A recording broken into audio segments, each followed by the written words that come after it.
بسم اللہ الرحمن الرحیم۔ آپ لوگ دیکھ رہے ہیں تمرین نمبر 14 ہے، اور اب یہاں سے تھوڑا سا تمرین کے اندر تبدیلی آ جائے گی۔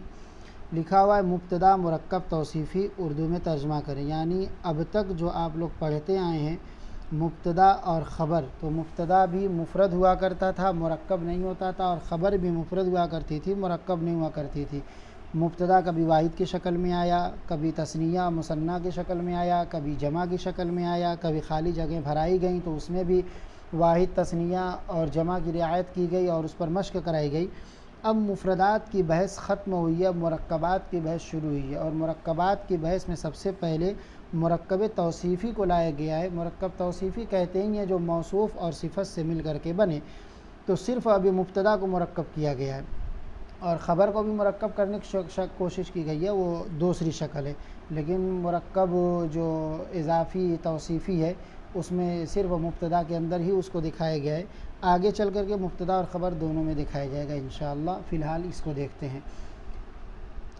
جب یہ جملہ آئے گا تو اس جملے کو کیسے سمجھیں گے، کیسے ترجمہ کریں گے، کیا ترکیب ہوگی، یہ چیز میں نے پہلے ہی لگتا ہے بنا دی۔ اب دیکھیے یہاں پر الماء، تو الماء یہاں پر جو ہے یہ موصوف ہے، البارد اس کی صفت ہے، موصوف اور صفت دونوں مل کر کے مبتدا بنیں گے۔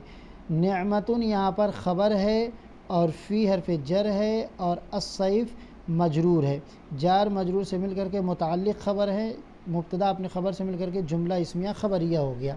اس کے بعد آپ لوگ دیکھ رہے ہوں گے کہ نمبر لگا ہوا ہے 1 2 3 4 5، یہ نمبر ترجمے کے لیے لگایا گیا ہے۔ ترجمہ کرنے میں موصوف صفت کے اندر پہلے صفت کا ترجمہ ہوتا ہے، پھر بعد میں موصوف کا ترجمہ ہوتا ہے۔ نیچے ترجمہ دیکھیے، 1 پر لگائے، بارد پر 1 لگائے تو ٹھنڈا، ماء پر 2 لگائے تو پانی، سیف پر 3 لگائے تو گرمی، فی پر 4 لگائے تو میں، نعمتن پر 5 لگائے تو ایک نعمت، ہے کو گھیر دیا اس لیے کہ وہ نسبت اور تعلق کا ترجمہ ہے۔ مبتدا اور خبر کے درمیان ایک تعلق ہوتا ہے، ایک نسبت ہوتی ہے جس کو نسبت خبریہ کہتے ہیں، اسی کا ترجمہ کرتے ہیں۔ بہرحال تو نمبر کے اعتبار سے جب میں نے لکھا تو جملہ اردو میں پورا ہو گیا، ٹھنڈا پانی گرمی میں ایک نعمت ہے۔ ہم لوگ جیسے بولتے ہیں ترجمے میں اسی کی رعایت ضروری ہے۔ اب ایسے نہیں کریں گے کہ ہے ٹھنڈا پانی نعمت گرمی میں ایک، تو یہ ایک دم عجیب و غریب ترجمہ ہے۔ سمجھانے کے لیے تو ٹھیک ہے، کیا جا سکتا ہے کہ بھائی پانی ٹھنڈا نعمت ہے گرمی میں، ایک نعمت ہے گرمی میں، لیکن یہ کہیں بولا نہیں جاتا، اور اگر کہیں بولیں گے تو لوگ بڑا اچھا خاصا آپ کا مذاق بھی اڑا کر کے رکھ دیں گے۔ اگر کسی کو قابلیت زیادہ آتی ہے تو اس طریقے سے بات کر کے دیکھے۔ الماء البارد نعمت فی الصیف، ٹھنڈا پانی گرمی میں ایک نعمت ہے۔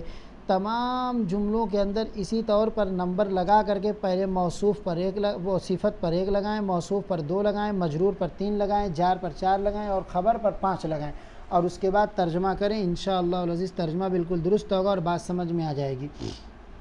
اس کے بعد کچھ الفاظ اور معنی نیچے رہ گئے ہیں جو ابھی نئے ہیں، جیسے فائز بالجائزہ، فائز بالجائزہ، جب با آئے گا تو معنی ہوگا لینا، حاصل کرنا، پانا۔ فائزانی بالجائزتی، انعام پانے والے ہیں۔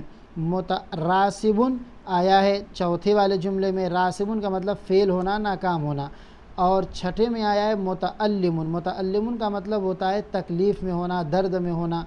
اس کے بعد 8ویں میں آیا ہے ماجنتن، الماجنتن کے معنی ہوتا ہے فحش، گندی، گھٹیا، اور مفسدتن کا مطلب ہوتا ہے اخلاق کو خراب کرنے والی، اور سیارتانی 9 میں آیا غالیتانی، غالیتن کا مطلب مہنگی، ہائی کوالٹی، قیمت جس کی بہت زیادہ ہو۔ یہ الفاظ معنی ہو گئے، آپ نے پہلے جملے کی ترکیب اور ترجمے کا طریقہ اور ساری چیزیں دیکھ لیں۔ اب ہم دیکھیں گے الماء البارد نعمت فی الصیف، ٹھنڈا پانی گرمی میں ایک نعمت ہے۔ المدرس المجتہد محبوب، محنتی استاد پسندیدہ ہیں۔ التلمیذان المجتہدان فائزان بالجائزۃ، دونوں محنتی شاگرد انعام پانے والے ہیں۔ التلمیذان اللعوبان الراسبان فی الاختبار، فی الاختبار آپ لوگ دیکھ لیجئے، دونوں کھلاڑی شاگرد امتحان میں فیل ہونے والے ہیں۔ الحدیقتان المثمرتان للمدرستی، دونوں پھلدار یا پھل دینے والے باغ مدرسے کے ہیں، لام برائے تملیک مدرسے کے ہیں۔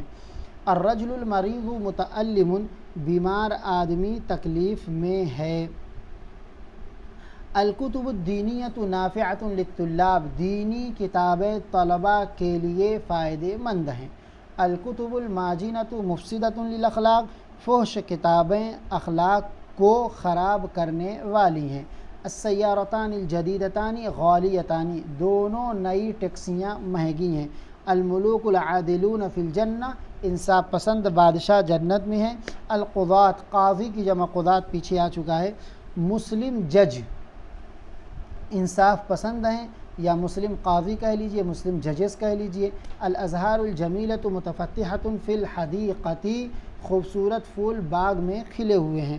اس اعتبار سے جو پہلے جملے میں ترکیب بتائی گئی تھی، اگر آپ اس اعتبار سے کام کریں گے اور اس کو اپنے سامنے رکھیں گے اور تمام جملوں کے اوپر یہی ترکیب کریں گے اور اسی اعتبار سے اپنے کاپی میں ترجمہ لکھیں گے تو انشاءاللہ العزیز آگے کی تمام تمرین آپ کے لیے آسان ہو جائے گی۔